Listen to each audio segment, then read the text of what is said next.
సాధారణంగా ఎలా ఉంటుందంటే పుట్టింటికి వెళ్ళేటప్పుడు ఆడవాళ్ళు మెట్టినింటిలో తాము పొందిన ఐశ్వర్యము ప్రకటనమయ్యేటట్టు పెడతారు.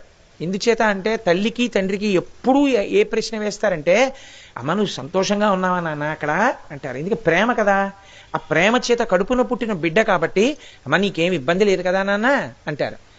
ఆ మాట అనవలసిన అవసరం లేకుండా ఎప్పుడు కనపడుతుంది? భర్తతో కలిసి వచ్చి ఎంతో సంతోషంగా ఇద్దరూ కలిసి లోపలికి వచ్చి ఎంతో సంతోషంగా మాట్లాడుకుంటూ పలకరించారనుకోండి, అసలు ఆ ప్రశ్న తల్లిదండ్రులు లేరు.